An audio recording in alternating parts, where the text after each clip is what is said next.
Greetings and salutations, Scribblers. I'm Katie from the Scribblers Den, and I hope you're all getting some rest, staying hydrated, and taking your meds. However, you're taking care of yourself, keep it up. Personally, I could probably be hydrating a bit more, but I am on the self care train, not only so that I can stay focused as we enter into our YA dystopian era, but also so that I can retain my creative mindset. Because remember, writing is resistance, okay? Writing for me is a very complex and layered activity. But when I kind of strip it down to its bare bones, it's always been part of how I resist and push back against the haters of the world. So if that's like you, then maybe these tips are going to be helpful for you as well. So just writing, um, it becomes so difficult, I think, especially when our world is not great. But it's always important. We have to be resilient. We have to keep pushing back. So, kind of also what brought this is that I've recently finished the second huge overall restructure and revision of my YA manuscript. So, this is a story that I first drafted over a 2 month period in the spring of 2020. So, yes, it is a pandemic book, but it has nothing to do with pandemics. That just happens to be when I wrote it. So in June of 2022, 2 years after I drafted it, I completed its first major overhaul and revision. I had a really great mentor, made a lot of huge improvements on that book, but it just still wasn't quite right. And it has taken me 3 more years to finally get it all sorted. So here we are, March of 2025. And I have never spent this much time on a manuscript. I'm usually around like 2 years total from initial zero draft to something that is query ready. Um, so this is a little bit of new territory for me to have spent so much time on one specific book. Despite this, I don't see it as a step back in my overall progress or skill level that I spent so much time on this. Um, what did freak me out was I'm a doer. Like I want to be doing things and like what's the next thing? What's the next thing? How can I move forward? Where are my irons and how many can I get into the fire? And because it's taken me so long with this manuscript, I haven't been querying, which just freaks me out because I think as a publishing somebody who wants to be published, like where I was like, oh, you got to do something. You have to be out there. You've got to have something in the works, and it's just taken me this long. So I ended up sending like maybe 5 queries over the past 5 years, um, and that was on a different project. And so that's it, like literally like five. Um, and it's been doing its thing, but it hasn't landed me that agent yet. So I'm really excited to finally get this one out, which I hope will happen sometime over the summer, like July or August, because I have got to do some beta reading and things like that. What I want to talk about is the idea of being resilient with writing. So I have 5 different tips that I'm going to share with you that I have kind of learned over this 5 year process, that have really stuck with me, because writing at its heart is a never ending process and you never stop learning about it. There's always craft skills that you want to level up on. But there's other parts of you that need to stay very malleable and very flexible if you want to stay grounded in this industry, because there's so much emphasis put on outside markers of success. And if you only focus on those, like getting an agent or getting published or being on a bestseller list, it can really be difficult to stay positive about the whole thing. So I always try to allow myself, and this has been a learned thing. I say always, like I have learned to reflect on where I've been as a writer and where I am now, and how cool of a journey that has actually been. So I'm going to share, like I said, 5 different tips.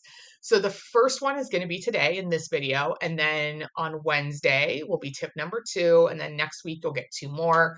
Tip number 1 is time away from your manuscript is almost always the answer.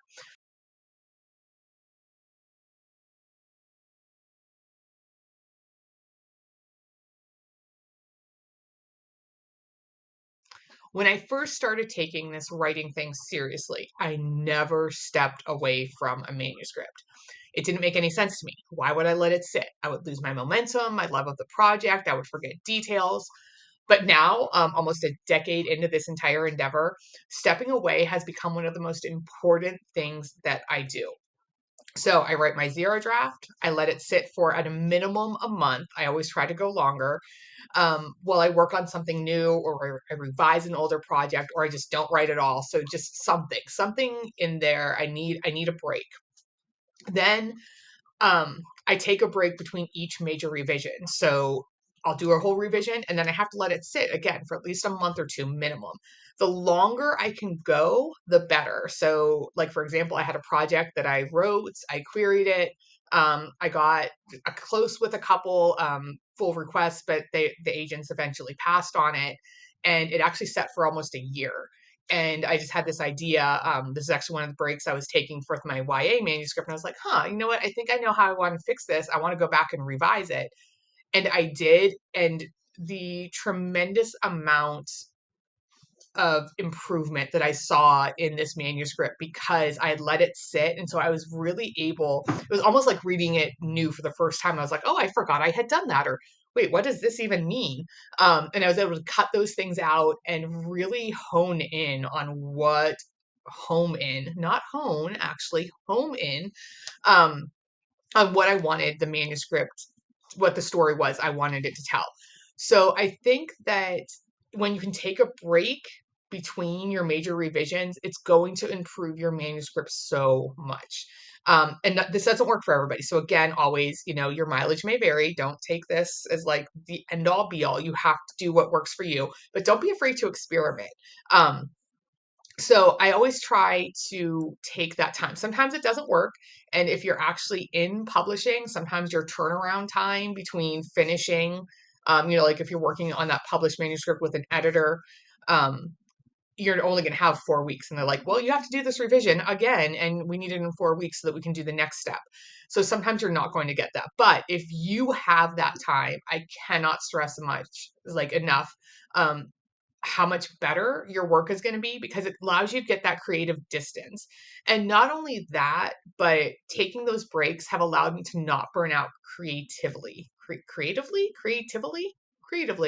um, which is something that publishing also makes difficult because there's so much emphasis on churning out stories and always being creative and always looking for that next thing. What's the next thing that's going to happen? So taking that time to either just replenish my creative well or get some logical distance from the story has had huge, huge benefits. So I had to work through a lot of guilt myself over not working on my manuscript, like not writing for a few days or not even just picking up the manuscript to do a read through, not working on queries or a synopsis.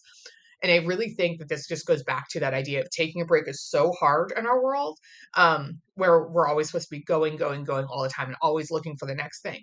So if you can, in some ways, take that break, it will be so good. So I always feel a little bit guilty that like I have spent 5 years on this manuscript, but I know that that was what it needed.